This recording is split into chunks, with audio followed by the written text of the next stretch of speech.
దేశాన్ని పాలిస్తుంది మోడీయా ట్రంపా? నిజంగా నాకు డౌట్ వస్తుంది.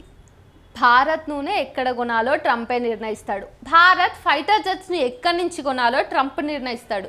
ఇండియా ఎంత టారిఫ్ ఇంపోజ్ చేయాలో ట్రంపే డిసైడ్ చేస్తాడు. ఇండియా టెస్లాను అలో చేయాలో వద్దో కూడా ట్రంపే నిర్ణయిస్తాడు. ఇంకా ఇండియా యుద్ధం చేయాలో వద్దో డిసైడ్ చేసేది కూడా ట్రంప్ మామే.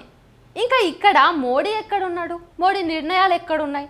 ఇదేనా సార్వభౌమత్వమా? ఏందది అంటారు? సార్వభౌమత్వం అంటే అదేనా? నా దేశ సార్వభౌమత్వాన్ని అగ్రరాజ్యం గుప్పెట్లో పెట్టింది మోడీ కాదా?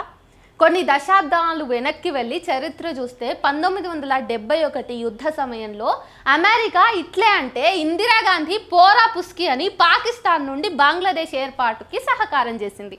కానీ ట్రంప్ చెప్పిన ప్రతి మాటకు తలూపుతూ దేశం పరువు తీస్తున్నాడు మోడీ.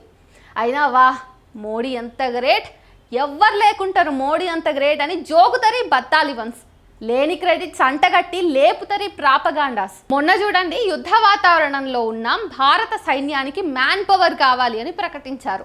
ఎందుకు ఇలా అని చూస్తే కొన్ని సంవత్సరాలుగా ఆర్మీలో రిక్రూట్మెంట్స్ ఉన్నా, ఆ రిక్రూట్మెంట్లే ఉండుంటే చెప్పకుండా ఇట్లా వచ్చే ప్రమాదాలప్పుడు ప్రజలకు యుద్ధానికి పిలుపునిచ్చి ఇతర దేశాల ముందు చులకన అవ్వకుండా ఉండేవాళ్ళం కదా. అయినా కానీ మా మోదీయే గొప్ప. ఇక్కడ దేశ సార్వభౌమత్వం మళ్ళీ గంగలోకే. అయినా బత్తాలిబన్స్ రియలైజ్ అవ్వరు. అయితే మొన్న సైన్యంలో చేరమని పిలుపునిస్తే చండీగఢ్లో 5,000 మంది చేరేందుకు లైన్ కట్టారు. 2 తెలుగు రాష్ట్రాలు కలిసి 5 మంది కూడా అక్కడికి వెళ్ళిన వార్త రాలేదు. కానీ యుద్ధం కావాలి కావాలి అని అనటంలో మనమే ముందు. మనదంతా సోషల్ మీడియాలో పోరాటాలే.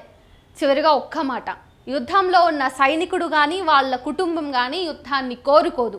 యుద్ధంలో లేకుండా యుద్ధ భూమికి ఎంతో దూరంలో ఉన్నవాళ్ళు, సేఫ్గా ఉన్నవాళ్ళు మాత్రమే యుద్ధాన్ని కోరతారు.